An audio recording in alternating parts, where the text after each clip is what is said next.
I'm not a lawyer, but this is part 2 of me catching you up on the Fani Willis-Nathan Wade, Donald Trump RICO disqualification hearing. So today was the hearing for closing arguments. And child, I could have did something else with my time. First of all, Ashley Merchant's husband did the closing arguments in her place. Aren't we talking about, you know what, never mind. Ashley's husband makes it immediately clear that the defense doesn't have to prove that there was an actual conflict of interest or that there was actual wrongdoing. According to him, the law says that they just have to show that there is an appearance of a conflict of interest or wrongdoing. I want to make clear to the court that the law in Georgia suggests and is very clear that we can demonstrate an appearance of a conflict of interest, and that is sufficient. The Supreme Court of Georgia, since those decisions came down, has made quite clear that the appearance of a conflict standard still applies. And the reason why the appearance of a conflict is so prescient here is because if this court allows this kind of behavior to go on and allows DAs across the state by its order to engage in these kinds of activities, the entire public confidence in the system will be shot. And the integrity of the system will be undermined. And so with those sort of public policy and constitutional principles, I wanted to turn to the law in Georgia on disqualification. The relationship, why did we spend so much time on a relationship between these two people? We frankly couldn't care less if they had a personal relationship outside of work. That is not what the issue is here.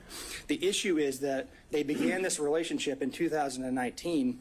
They were dating for 2 years, and then she awarded him a contract where public money, either from Fulton County or the state of Georgia, ended up in his pockets. That decision alone was improper.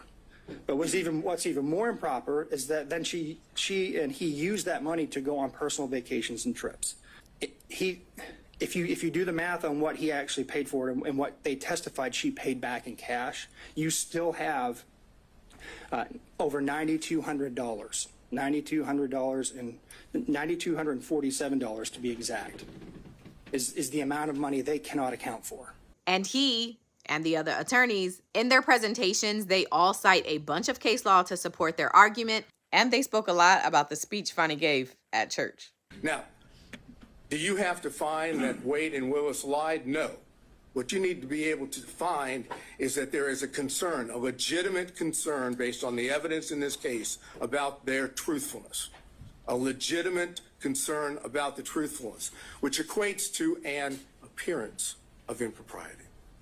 Because once you have the appearance of impropriety under forensic misconduct, the law in Georgia is clear, that's enough to disqualify. DA Willis took it upon herself to go to a historic black church in Atlanta, and she made what we've now called the church speech. It was clear that Miss Willis had notes. She was reading from notes.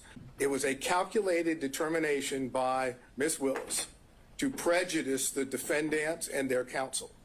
She chose to deflect and to do two things that are reprehensible for any lawyer, but particularly for a prosecutor.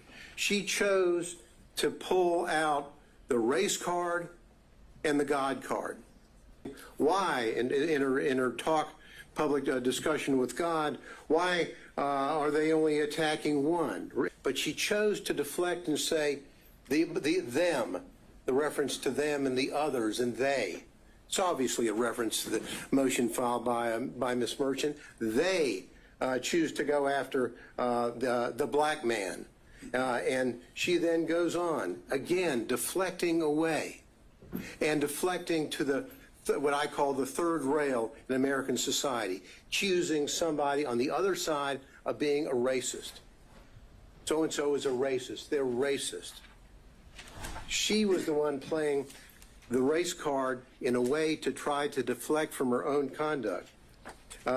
She goes on to say in discussions with the Lord, God, is it that some will never see a black man as qualified no matter his achievements?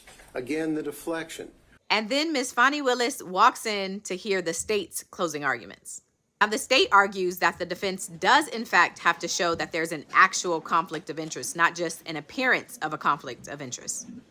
And that goes along with the standard. What the state would submit to the court is that the defense has to show an actual conflict.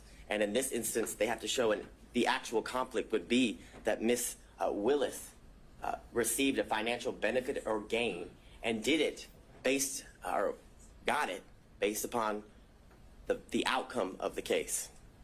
It doesn't make any sense. It makes absolutely no sense. And during the 3 days of the extensive testimony of all of the witnesses and the prolonged examinations of the witnesses by multiple defense counsel, they still got nowhere. We're in the same position we were in on Monday. But y'all, then, I ain't gonna lie, I got lost with some of his argument. It was a little confusing. It was a little slow. Just watch. Defense counsel have relied on in their briefs and here today. I would submit to the court the cites are misleading. And what I would say to you is that the defendants, in many instances, combine language from the multiple cases and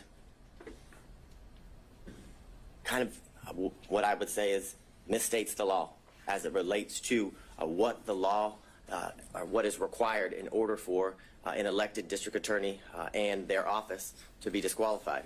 What I would submit to the court is... Let's go back to that. Show me how. Yes. Show you how. So I think the first one they cited was battle versus the state. Certainly a conflict of interest or the appearance of impropriety would be the grounds of disqualification. Well, there are a number of these cases that seem to exclusively rely on the appearance of impropriety. right. Anyway, the hearing wrapped up and the judge said that he will make a decision within the next 2 weeks regarding if they will be disqualified or not. So we wait.